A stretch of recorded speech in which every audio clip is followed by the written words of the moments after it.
சத்தியமங்கலம் அருகே மைசூரு தேசிய நெடுஞ்சாலையில் இருசக்கர வாகன ஓட்டியை காட்டு யானை பயமுறுத்திய நிலையில் அவர் நூலிழையில் உயிர் தப்பியுள்ளார். கூடுதல் தகவல்களோடு இணைகிறார் செய்தியாளர் சரவணன். சரவணன், தற்போது அந்த பகுதியில் முகாமிட்டுள்ள காட்டு யானையை விரட்டுவதற்கு வனத்துறையினர் நடவடிக்கை மேற்கொண்டு வருகிறார்களா? முழு விவரங்கள் என்ன? ஈரோடு மாவட்டம் சத்தியமங்கலம் புலிகள் காப்பகத்திற்கு உட்பட்ட அனைத்து வனச்சரகங்களிலும் யானை, புலி, சிறுத்தை, கரடி என ஏராளமான வனவிலங்குகள் உள்ளன.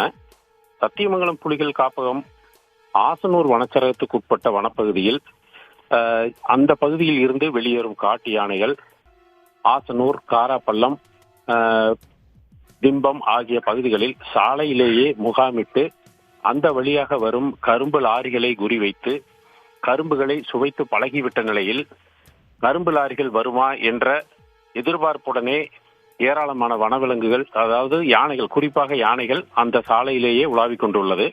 இந்த நிலையில்தான் இந்த சாலையில் பயணிக்கும் வாகன ஓட்டிகள் மிகுந்த அச்சத்துடன் தான் பயணிக்கின்றனர். அவ்வப்பொழுது இருசக்கர வாகனங்கள், கார்கள் மற்றும் லாரிகளை நிறுத்தி அதனை காலால் மிதித்தும் சேதப்படுத்தியும் வருகின்றது.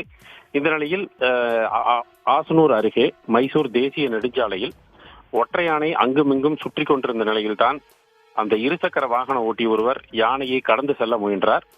அந்த யானையை கடந்து செல்ல முயற்சிக்கும் பொழுது திடீரென யானை ஆக்ரோஷமாக அவரை தாக்க, அவரை நோக்கி வேகமாக ஓடி வரும் காட்சியைத்தான் நாம் பார்த்து கொண்டிருக்கிறோம்.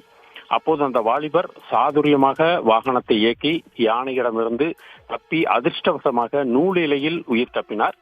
இது குறித்து ஆசனூர் வனத்துறையினர் யானைகளை கண்டால் தூரத்தில் நிற்க வேண்டும் அல்லது வாகனத்தை பின்னோக்கி செல்ல வேண்டும், வன விலங்குகளிடம் எச்சரிக்கையாக இருக்க வேண்டும் என வாகன ஓட்டிகளுக்கு எச்சரிக்கை விடுத்துள்ளனர். மேலும் இந்த யானைகளை விரட்ட தனிப்படை அமைத்து ஒரு ரோந்து வாகனம் ஒன்று ஏற்பாடு செய்து இந்த சாலையிலேயே உலாவிக் கொண்டிருக்க வேண்டும் என்பது வாகன ஓட்டிகளின் கோரிக்கையாக உள்ளது.